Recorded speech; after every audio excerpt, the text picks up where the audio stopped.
Hi everybody, it's Sally from Sally Stampers. Thank you for joining me today. Today I'm bringing you my Happy Hippo box. Yep, that's right. It's a cute little compact box with a little Velcro dot on the bottom here that I'm just going to carefully open. And inside are two of these fellas. Happy little hippos. They're so nice. My son is 21 and as soon as he saw them he was like, can I have them? I said no, I need them for my video, but obviously he's going to get them, I suspect, as soon as I've finished with them. But yeah, really cute. Obviously it holds two in there, so it's a nice compact little box, and then it just tucks away nicely and has a little Velcro dot just in there just to hold it together and keep it looking smart. Isn't it lovely? So let's show you how to make it. So to start off with then, you're going to need a sheet of cardstock that is 9 inches by 6 3/4. So that's 22.5 by 17. We then need our scoreboards to do some scoring. So on the short side, we're going to score at 1 inch, 2 inch, 4 3/4, and 5 3/4, and in centimetres that will be 2.5, 5, 12 and 14.5. We're then going to rotate, doesn't matter which way, and we're going to score at 2, 3, 6 1/4 and 7 1/4, and that will be 5, 7.5, 15.5 and 18. Okay. Then surprisingly we're going to fold and burnish all of these score lines. And I think what I liked most about this was the fact that technically it's for a child, the hippos, I guess, even though my son's not a child anymore. But the DSP from the Peaceful Poppies, okay, you and I probably know from looking at the suite that these are watercoloured poppies, but I think for a child they could just be some splodges, and the paper that I'm using with this one is just stripes, so you know they are pretty universal. You can get away with using them for, well, almost anything, I guess. Okay, so once you've done your folding and your burnishing, we then need to start cutting away at some of the pieces. So you will notice that this part here is slightly shorter than this piece, so this is the bottom. Okay, so starting at the bottom, we're going to cut away both of the long squares across the bottom there on both sides. Okay, so we've cut those away. Then you've got some small squares here. So what we're going to do is we're going to cut up to the next score line, and then we're going to cut away the outside one with a very small wedge. Oops. And then we're going to create wedges for this one. Okay. And we're going to do exactly the same on the opposite side. So we're cutting up here, cut this one away with a slight wedge and create some wedges, whoops, on here. Okay, once that's been done, that's how the bottom of your box should look. And if you now imagine when we fold this round, these pieces will tuck into the bottom and then this will fold up and round. So the next part we need to do is cut into the small squares at the top half, but this time we're going across this way. Okay, so we're going the opposite way to the one we originally did. Do the same on the other side, across both of the score lines to that join. Okay, then what we're going to do is we're going to fold the side up as if we were already adhering that part of the box. Okay, so make sure everything's flush. Then with a pencil or whatever you want to use, draw a very faint line across there. Okay, so you can see your pencil line. You're then going to cut across the pencil line to the score line and then cut it away.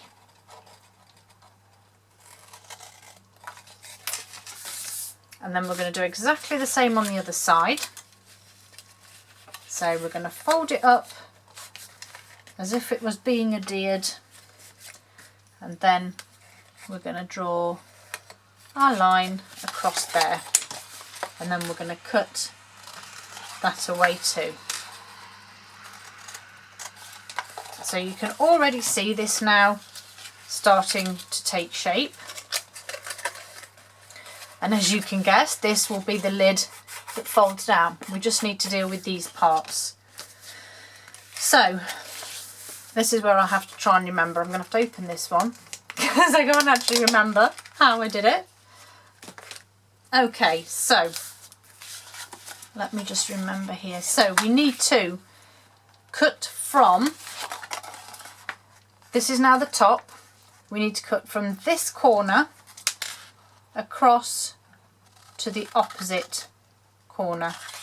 Okay, same on this side, cut across to the corner, and again you can see it taking shape when you fold it down. Cut away the outside square on both sides, and then you need to cut your small square into an angle, but you're going to need to do it when your box is pretty much together. So we're going to fold these over. Oops, nearly forgot. Cut this bit here too. That's it. So when you fold your lid over, these will go across like so. So you can again either draw a pencil line across there, which will give you your angle with which to cut that piece away, or you can adhere it like so and then cut it away. Either or will work. Just obviously make sure that this part is flush with the back where you won't get a true angle. That was really wonky, but luckily. Okay, so this is now the shape that you are left with. Okay, and we need to then start adding some adhesive. So I am going to use tear and tape for this one, just because I like to. So tiny bit on here, another strip on here,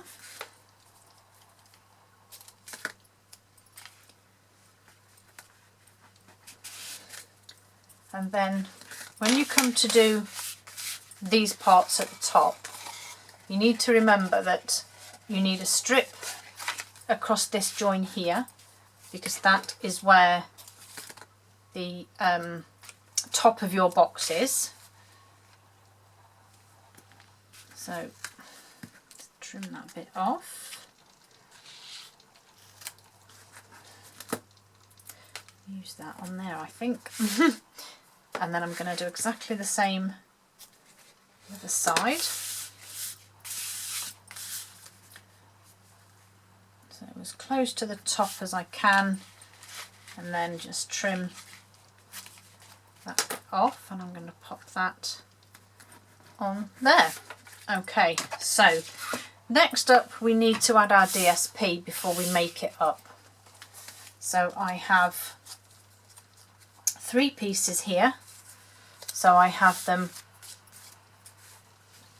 2.5 by 3/4, 2.5 by 1.5, 2.5 by 1 3/4, 6.5 by 2, 6.5 by 4, 6.5 by 4.5. So the largest one get some adhesive on is going to go on the lid, or the front of the lid part. The thinnest piece is going to run across the lid top, and then this one, nearly I did it the wrong side then. This one is going to go across this bottom panel here. Okay, so now your DSP is on, you can start making this up. So we're going to take our backing off these cute little tabs at the bottom, and so these just fold inside like so. Then we're going to go with these pieces. So I'm just lining that edge up there, and then that one will just go inside there. I'm going to pop my hippos inside, and then my lid, take the backing off these pieces,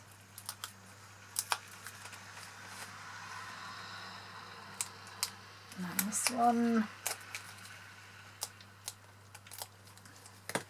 and then I need to tuck that down so that it's flush, and then I can tuck that around, and then the same on here, tuck that down, and then tuck that one around too, and then you can just open them up and give them a little press.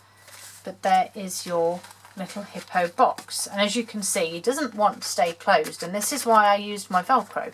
I wanted this low because I wanted to have the little hippos peeking out, and that's why I've used my Velcro. So as with this one, I've got this cute little sentiment on the front. Now these two little die cuts are from the painted labels, and oops, it's got stuck. No. It's this pretty little one here. That's the one that I've used to die cut those, and I've got two for thickness and strength, and they are also in Whisper White, so I've done them, as I said, for some form of strength to them. They don't match identically unless you get the right, you see how they're not, so you kind of have to, well, that one is now, just to prove me wrong. So I'm going to twist it round one to show you what I mean. So if you don't match them up, you'll get these points in the wrong places. So you just keep spinning it round and spinning it round until they do match, and then you'll obviously just get one solid image. So in fact, I think did I use tear and tape, or I can't even remember what I used on that one. I'm going to use some tear and tape, I think, just because it's going to be stronger to hold that to hold the Velcro dot in place. So, and oh, I've put that in the wrong place now. Oh no, I haven't. Ignore me. I'm talking nonsense. So just make sure that you've got this lined up once you've put it in place. And now you can see that that's just one shape. You can't even see the overlapping or anything. Okay, so we need to stamp. So I've got itty bitty birthdays because I just love the itty bitty stamps. I think they're brilliant. And I've just gone with It's Your Day. It's your day. So I've got my old olive to coordinate with my paper, and I'm just lining this up so that my points are straight. And then I'm just stamping that on there. Give that a quick clean. And then again, to stick this on, I have used another strip of tear and tape. Again, like I said, I wanted it to make sure it adhered well. So that's the top. So I'm going to run that across there. And I've just got a tiny bit poking through there that I don't want. And that will now sit nicely on my box. Again, no overhang there. And then my Velcro dots. Now, somebody asked me the other day about these. I got them off eBay. I still have the paperwork here. I don't know if they are 10mm dots. That's the size of them. Okay, so I need one of those bits and one of those bits that I'm putting together straight away. I'm going to stick it onto the back of my sentiment label, whatever you want to call it, so that when this closes down, I know that it's in the right place. And then when I open it, I just use my nail to hold that in place, give that a good press, and then they just close nicely together. And there you have a nice little treat for someone, whether they be 21 or 1. Hope you have a great day, and I hope to see you all again soon. Bye.